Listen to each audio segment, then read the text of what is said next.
over the last couple of days, there have been some pretty horrible things going on at the southern border in the United States of America. For those of you that don't know, Donald Trump is not the president of the United States. That's correct. He might in his own world, and Republicans might in their own world think he is, but he lost the 2020 election.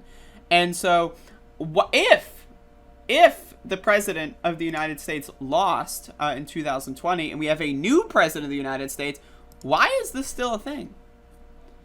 So we have a photograph here. U.S. Customs and Border Patrol on horseback whipping asylum seekers from Haiti. This is, I mean, it's, there really is no commentary that you can provide for this. But we have some news videos here, and I want to play them, so.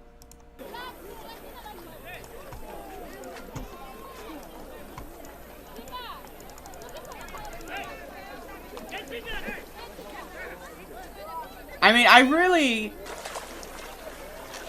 like, to me, it is just, it is incredible that these people are able and willing to do these things, right? That's the incredible part, right? Like, that human beings We're having are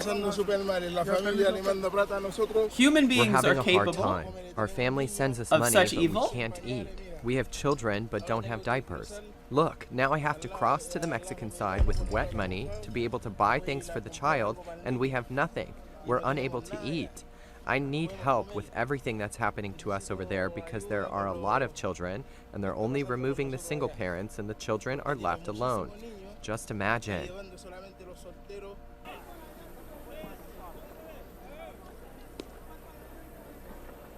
I mean, just look. I really, there is, you know, I am not a supporter of the death penalty. I want to be very clear. I am not a supporter of the death penalty.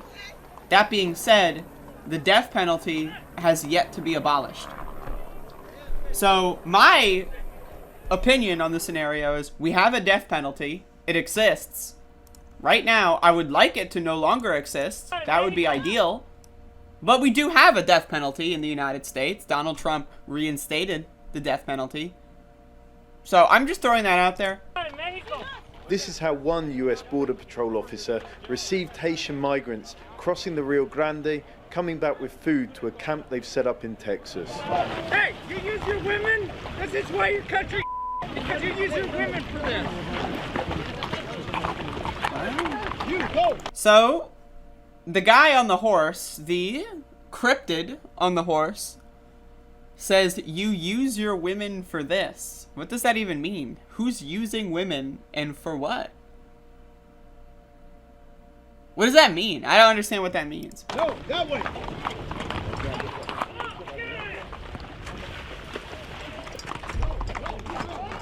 Hey, no.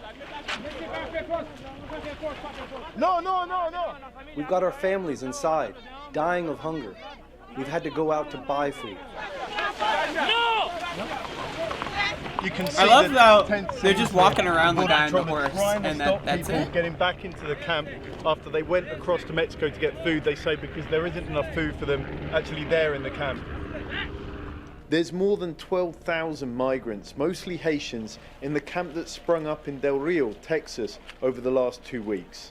They want asylum, but US authorities are overwhelmed. This is just the latest flashpoint in a months-long surge of people illegally crossing the border. And there's little in the camp for So I just want to issue a correction. It is legal to request asylum. That is, you're allowed to do that. You can say, hey, maybe you might remember Secretary of State Hillary Clinton. That may be a thing you remember. And she completely destabilized the economy of the country I'm from. Well, flash forward 10 years later, that has consequences. Can I have asylum? Like, that's illegal. You're allowed to say that. This whole thing is... Products, there aren't any. Food, there isn't any either. They don't give you anything. We met Nicholas on the Mexican bank of the river, searching for food and medicine for his family. he hadn't realised until we asked him about it that US authorities are also now flying Haitians back home. There's planes now going deporting people. What do you think about it? Think about this. Planes. They are going to spend millions of dollars on jet fuel and plane rides instead of giving these people food, water, basic housing.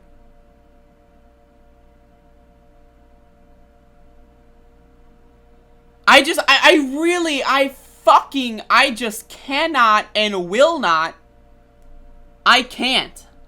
I mean, the world is so absolutely astronomically fucked up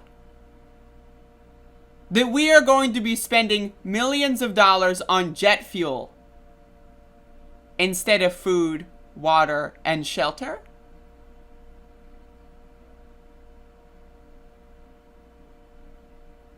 What? What? What? Does that make any sense?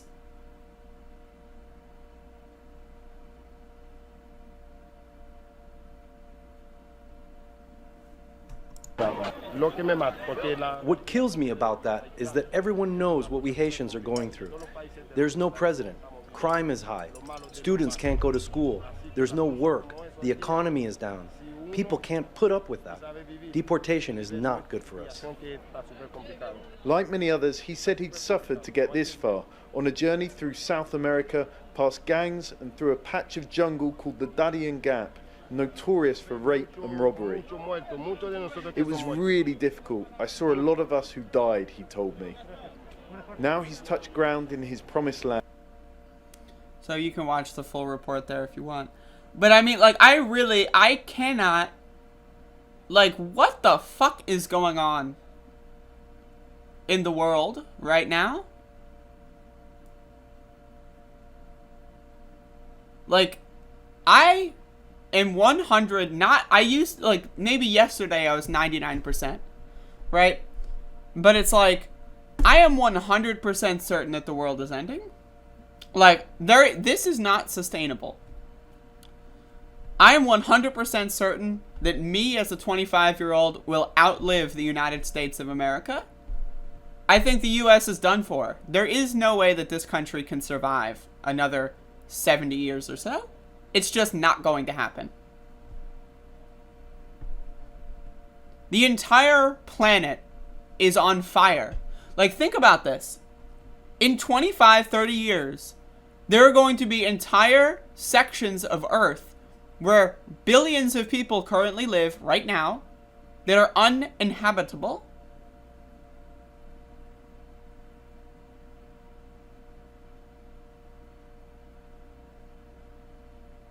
Think about that.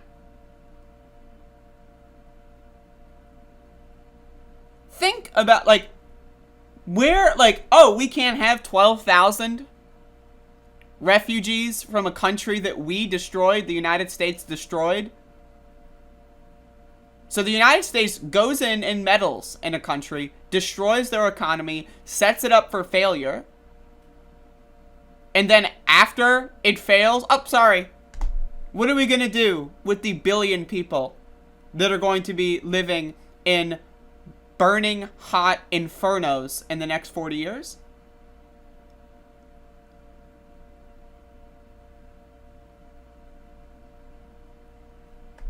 If we can't handle 12,000 migrants from a country that we destroyed, what are we going to do in 30 years from now?